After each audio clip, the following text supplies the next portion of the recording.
children to just be kept from mutilating their bodies. It's not just that he thinks people who are 17 are too young to be making these decisions. He explicitly didn't say that. He explicitly said that 16-year-olds are old enough to be having kids. By Matt Walsh's own logic, no, this really is just an issue he has. He just doesn't want people to have the autonomy. He wants people to be able to make permanent changes to their body when they're permanent changes that he personally thinks will be better for the world, based on his own metrics of the world that he wants to see. He wants the world to follow his specific roadmap for how everyone should have to live their life according to his standards. That's the only way I can piece this together. It feels stupid that I ever bothered to give this guy the benefit of the doubt, but I wanted to take him in good. I really did. Anyway, let's keep going. But in a vacuum, outside of Matt's beliefs themselves, or outside of Matt as a person as a whole, should kids be allowed to make permanent changes to their bodies?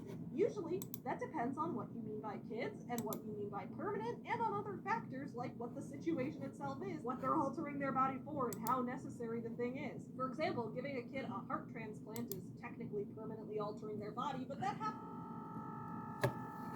in cases of medical necessity, so no one bats an eye, just like they shouldn't. My philosophical belief is that, as a human, you should gain all freedoms to do everything the moment you're eligible to join the military. So if you're old enough to make the choice to die for your country, and just so you know, death permanently alters your body, it permanently changes it to not alive, in that case you should be old enough to make any other changes you want to yourself.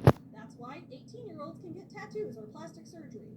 Good for them. As a tattooed person myself, who had plastic surgery on my giant mommy milkers, I support it. If an adult gives informed consent for a medical procedure, whether that procedure is a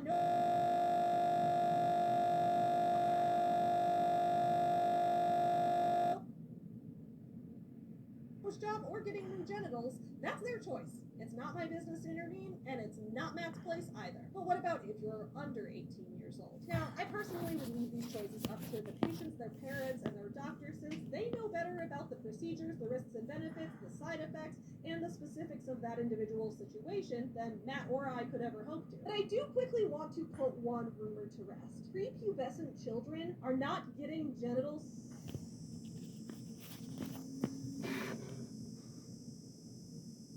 surgeries to transition. It does not happen. The absolute youngest cases I could find was a couple people at age 17, but the overwhelming majority took place well into adulthood. And if you want to argue over whether it should be 17 or 18, that's the cutoff, we can explore all the relevant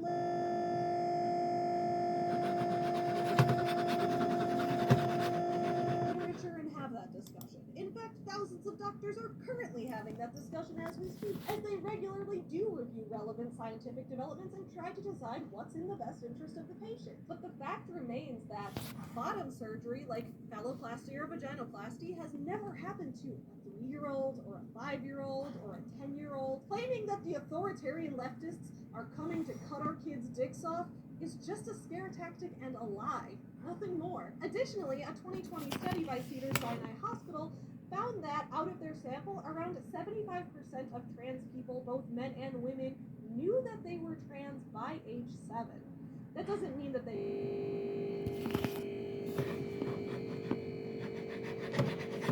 surgery at 7, nor does it mean they should. It just means that people live with gender dysphoria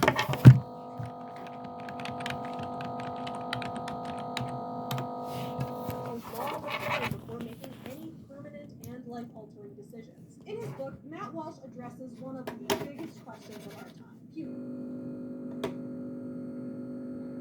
blockers. He includes one doctor saying that puberty blockers are completely safe for kids to use, and another doctor sharing a story of a 14-year-old child who developed osteoporosis because of side effects from the puberty blocker decreasing their bone density.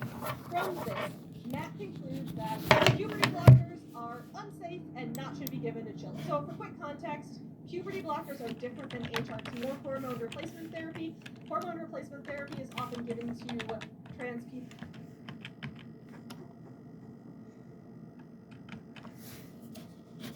when they're teens or adults, and that is to give them the hormone that would be more normally associated with the opposite sex. So like if you're a trans man, you'll take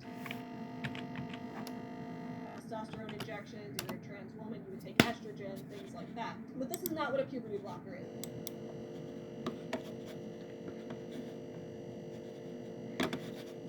A puberty blocker is something that prevents the hormone production in the first place so that you put off puberty. When you go off the puberty blockers, puberty will resume. So the idea is that if you are pretty sure that you are trans,